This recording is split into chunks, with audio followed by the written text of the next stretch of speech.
Shalom dan puji Tuhan saudara atas kebaikan Tuhan pada setiap kita, sehingga pagi ini saudara dengan izin Tuhan kita boleh bangun dengan tubuh badan yang sehat, pikiran cergas dan semangat yang berkobar-kobar untuk melayani Tuhan.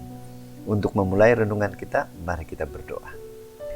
Bapa di syurga, terima kasih atas kebaikan-Mu karena bersama dengan kami pagi ini sementara kami mendengar dan mempelajari firman Tuhan. Dalam nama Yesus kami berdoa. Amin. Saudara dan saudari yang dikasih dalam Kristus, tajuk renungan kita pada pagi ini ialah Tuhan sudah cukup. Benarkah? Firman Tuhan di dalam buku Yakobus 4 ayat 8 mengatakan, "Tahirkanlah tanganmu, hai kamu orang-orang berdosa, dan sucikanlah hatimu, hai kamu yang mendua hati." Saudara, saya mengambil bacaan kita hari ini di dalam buku Yakobus 1 ayat 2 sehingga 8. Ini merupakan salah satu nasihat Yakobus tentang hikmat dan iman. Bagaimana iman kita di dalam berdoa untuk kesembuhan.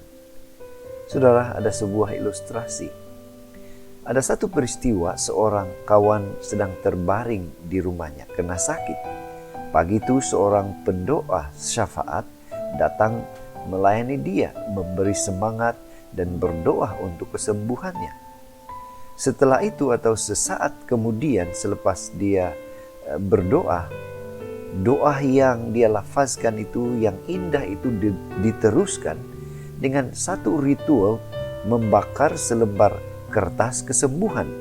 Ya, abu kertas itu dicampur dalam segelas air, lalu diminyakkan di dahi sahabat itu dan juga meminumnya.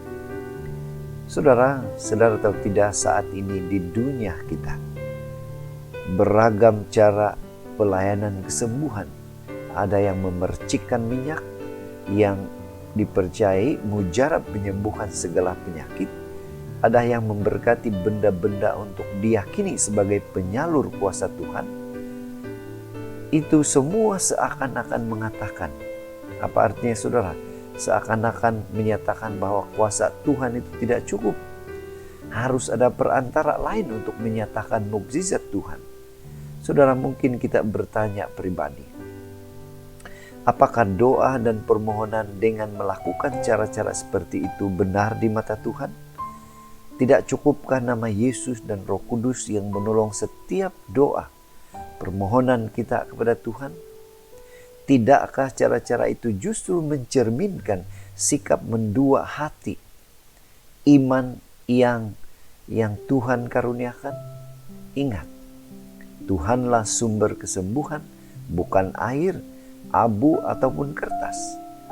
Tidakkah dengan melibatkan perantara lain seperti di atas itu justru mencemarkan kekudusan Tuhan? Dan lebih dari itu mendukakan hati Tuhan. Saudara, apa yang perlu kita terapkan dalam hidup kita? Apa nasihat untuk kita secara pribadi? Tuhan, saudara, Tuhan saja sudah cukup. Satu nama sahaja, yaitu apa? Yesus Kristus, satu-satunya sumber kesembuhan. Iman kesembuhan yang benar itu ialah melalui Tuhan. Karena Tuhanlah dokter yang terbaik.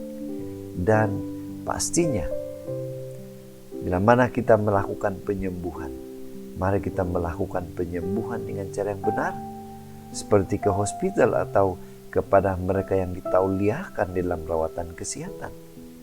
Sudah dalam konteks rohani, mari kita sucikan hati kita melalui Tuhan.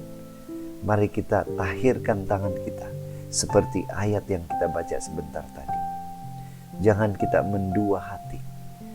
Mari kita percaya dan mendekat kepada Tuhan. Berdoa kepadanya dengan penuh kerendahan hati.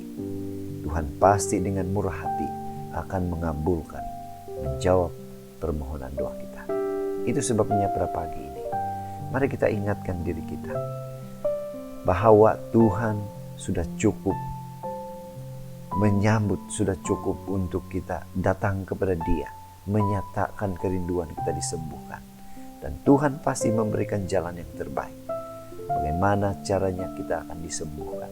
Dan pastinya melalui agensi-agensi kesehatan yang bertauliah di dalam proses penyembuhan.